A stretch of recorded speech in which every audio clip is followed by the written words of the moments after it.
ঈশ্বরের অন্য রূপ বলা হয় চিকিৎসকদের।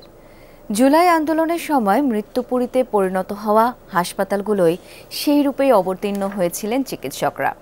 ১৬ থেকে ৫ আগস্ট এই ২১ দিনেই রাজধানীর হাসপাতালগুলোতে কমপক্ষে ২০,০০০ মানুষ চিকিৎসা নেন। সহকর্মী আরিফুর রহমান সবুজ তুলে এনেছেন ভয়ঙ্কর সেই অভিজ্ঞতার কথা। ছবি তুলেছেন মোহাম্মদ ফারেজ।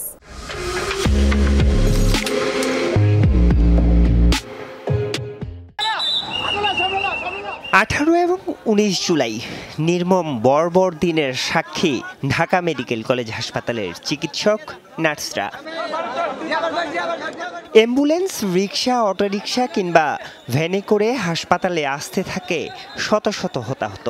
কারো হাতে পায়ে জখম, মাথায় মুখে রক্তের স্রোত, কারো বুক ভেদ করে গুলি বেরিয়ে গেছে পিঠ দিয়ে।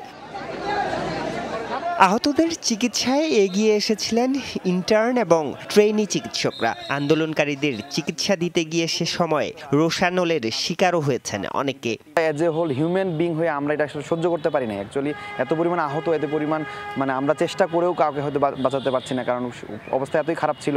চিকিৎসা দিতে আসলে চিকিৎসা দিতে দিবে না।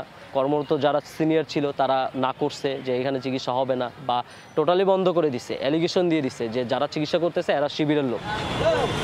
ঢাকা মেডিকেলের পর বৈষম্য বিরোধী ছাত্র আন্দোলনে হতাহতদের বড় একটি অংশ আসে রাজধানীর এই শহীদ সোহরাওয়ার্দী মেডিকেল কলেজ হাসপাতালে। কিন্তু এখানে আসার পরেও নানা রকম বাধা আর প্রতিকূলতার মধ্যে পড়তে হয় তাদের।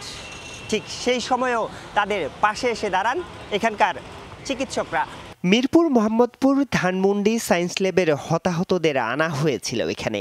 বিভিন্ন রকম ডাক্তারই তো আছে, সবাই তখন একত্রিত হওয়ার চেষ্টা করেছে যে না, আমরা নৈতিক দিক থেকে আমরা আমাদের সেবা দিব। এত মানুষকে আসলে আমরা যে চিকিৎসা দিব, সবাইকে আসলে চিকিৎসা দেওয়ার সুযোগও পাচ্ছিলাম না। একসাথে 8জন 10জন করে রোগী ঢুকতেছে। 18 থেকে 5 আগস্ট রণক্ষেত্রে পরিণত হয়েছিল রামপুরা, বাড্ডা, মহাখালী, উত্তরা। আওয়ামী ভয়ভীতি আর পুলিশের রেইডে অনেক হাসপাতালের গেইটে তখন তালা, বন্ধ ছিল চিকিৎসা সেবা। পরিস্থিতি বিবেচনায় বিভিন্ন দলে ভাগ হয়ে স্পট ভিত্তিক চিকিৎসা সেবায় নামেন অনেকে। তারা হাসপাতাল পর্যন্ত আসতেই বাধার সম্মুখীন হচ্ছিল। পরবর্তীতে আমাদের এখানকার যারা ইন্টার্ন ডক্টররা আছে এবং পোস্ট গ্রাজুয়েশন ট্রেন ডক্টররা আছে, তারা চিন্তা করলো যে আমরা ওদের যেহেতু আসতে সমস্যা হচ্ছে, আমরাই যাই ওদের সাথে কিছু করা যায়। ভয়ভীতির বিপরীতে উত্তরার 7 বেসরকারি হাসপাতালের ভূমিকা ছিল অনন্য। বিনা চিকিৎসায় আহতরা যখন দিশেহারা, মানবতার দ্বার খুলে দিয়েছিলেন উত্তরা আধুনিক মেডিকেল কলেজ সহ অনেক হাসপাতালেই। এমন পরিস্থিতি তৈরি হয়েছে, আমরা ইমার্জেন্সি এবং ক্যাজুয়ালিটি যে ডিপার্টমেন্ট থেকে চিকিৎসা প্রদান করছিলাম, বিশেষত রক্তপাত বন্ধ করার, সে যা এক পর্যায়ে কান্নার দৌড় পড়ে যায়, কারণ হাসপাতালের ভিতরে গুলি হচ্ছে। আমার তাদেরকে আশ্বস্ত করতে হয়েছে, আমি সামনে আছি, তোমরা পিছনে, আমাকে ভেদ করে গুলি তোমাদেরকে টাচ করবে। জুলাই 24-এর শিক্ষা নিয়ে আগামীতে চিকিৎসা সেবাকে যেন রাজনীতির ঊর্ধ্বে রাখা হয়, সেই দাবি চিকিৎসকদের।